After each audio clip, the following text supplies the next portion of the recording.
Hi అండి, welcome to my channel. నేను ఈరోజు మటన్ కర్రీ ఎలా చేయబోతున్నానో చూపించబోతున్నానండి. చూసేద్దాం.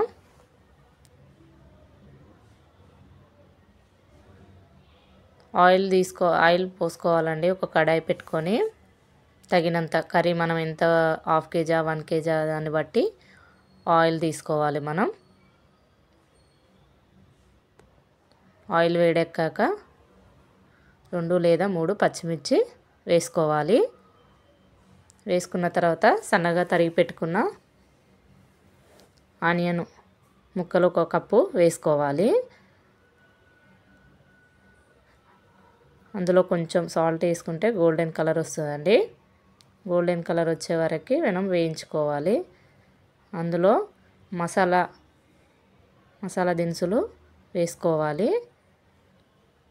పోపులోనే మసాలా దినుసులు వేసుకోవాలండి. అలా వేసుకుంటే మంచి టేస్ట్ వస్తుంది కర్రీకి. ఈ మసాలా దినుసులు అంటే బగారాకు, చెక్క, ఇలాచి, లవంగ, సాజీరా వేసుకున్నాను. కొంచెం సాజీరా వేసుకున్నానండి. అందులోకి అల్లం వెల్లిపాయ పేస్ట్ 1 స్పూన్ వేసుకున్నాను.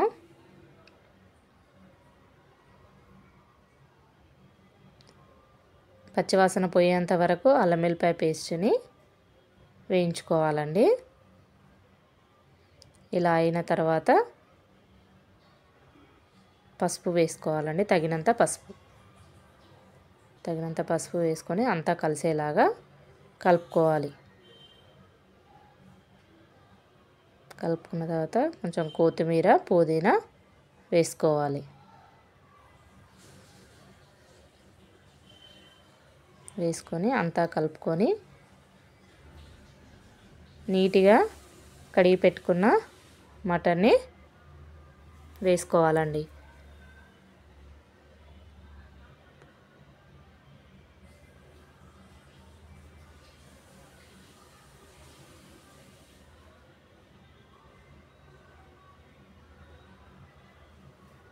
ఇలా అంతా వేసుకొని అంతా కలిసేలాగా కలుపుకోవాలండి. నేను 1/2 కేజీ మటన్ తీసుకున్నాను.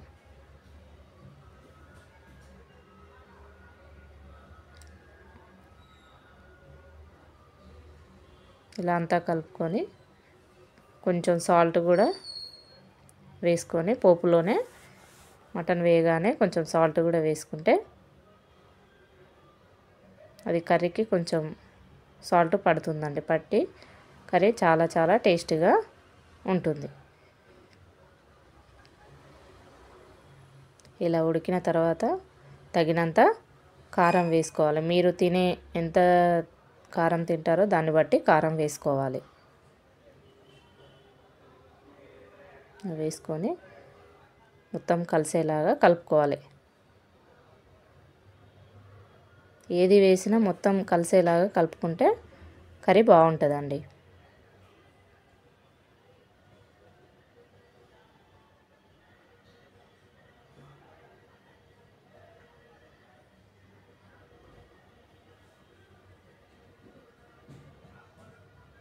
ఇలా కలుపుకొని మూత పెట్టేసుకోవాలి.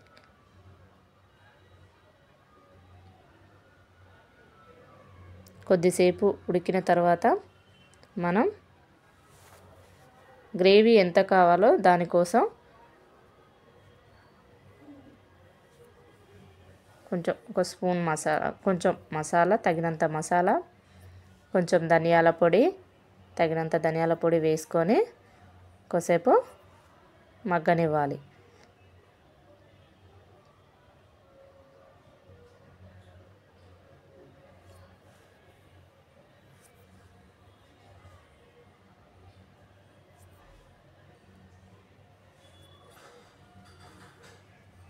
ఇలా మగ్గాక తగినంత వాటర్ పోసుకొని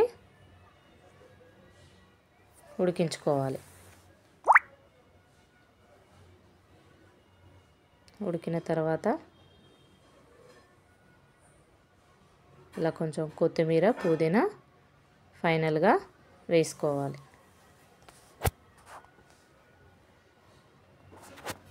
మటన్ కర్రీ రెడీ అయిపోయింది.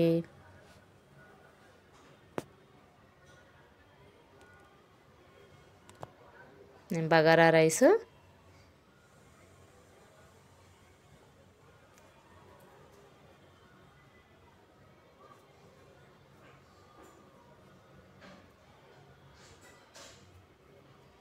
Mutton curry.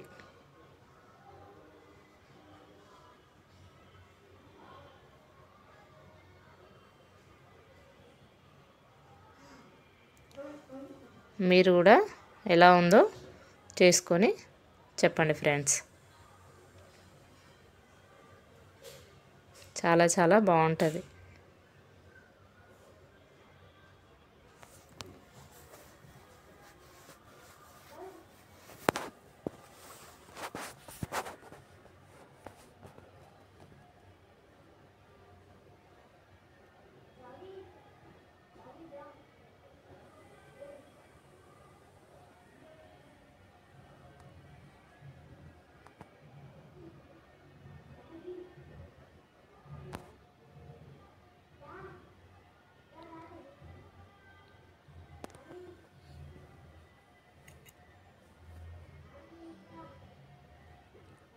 చాలా బాగుందండి, టేస్ట్ అయితే సూపర్.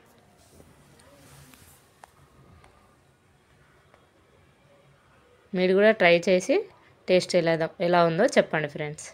Okay, bye.